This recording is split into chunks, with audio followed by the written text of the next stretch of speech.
लेकिन यह देखकर पवित्र परंपरा का कोई आधार नहीं है। उसी बात को ठीक समझो जो सही है और जो विश्वसनीय लोगों का वचन है। और विश्वसनीयता का अर्थ है गलतियों का अभाव, जो सर्वदा दोष रहित है। वो असत्य का आलाप नहीं करेगा।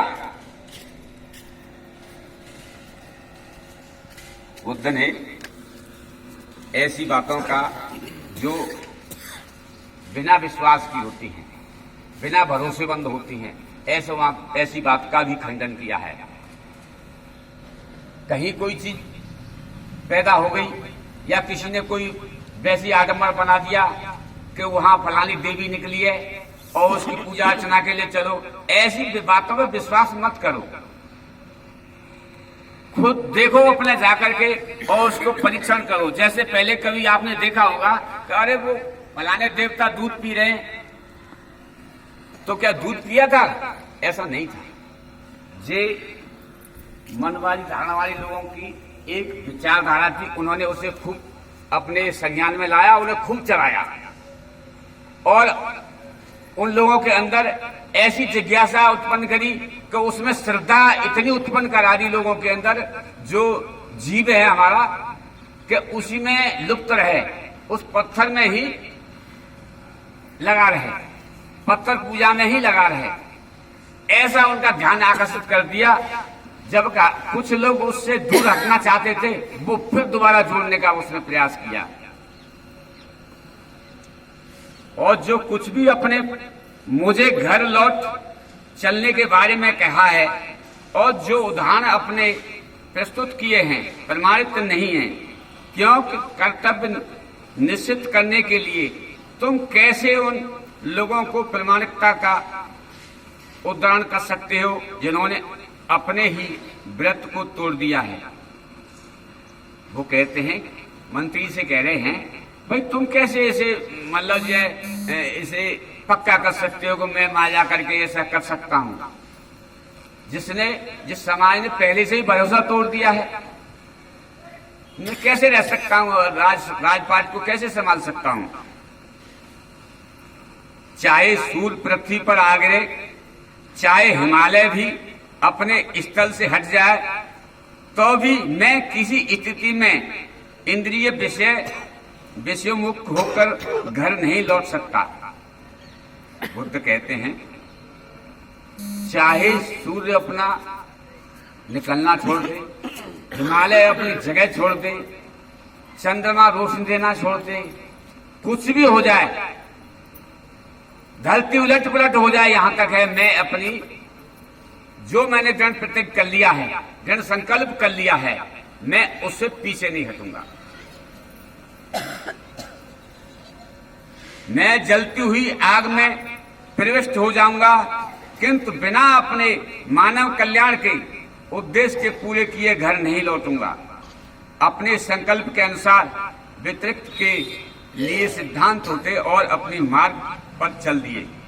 वो कहते हैं, जो मैंने संकल्प लिया है कि मानव कल्याण के लिए,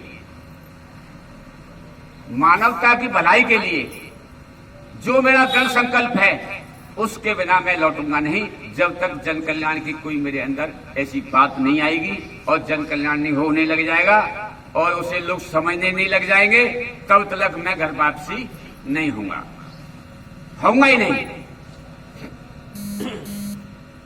सिद्धार्थ के दृढ़ संकल्प को सुनकर आंखों में आंसू भरे हुए वे दोनों मंत्री और पुरोहित आंसू भरे नेत्रों से देखते हुए सिद्धार्थ के पीछे पीछे कुछ दूर तक चले और फिर अपने दुख पर काबू पा लेने के बाद कपिलवस्तु लौट आए।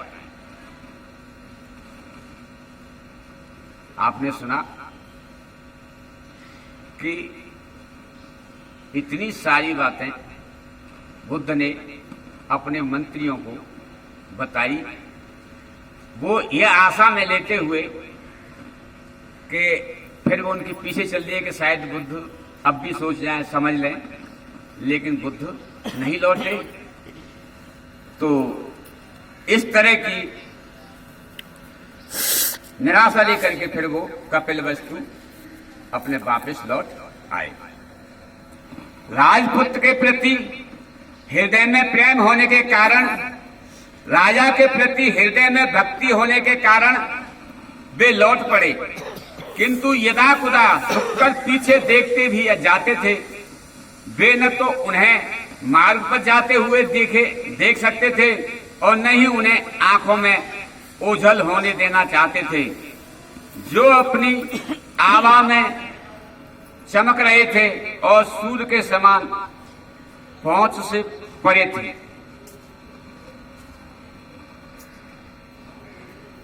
साथियों, राजपुत्र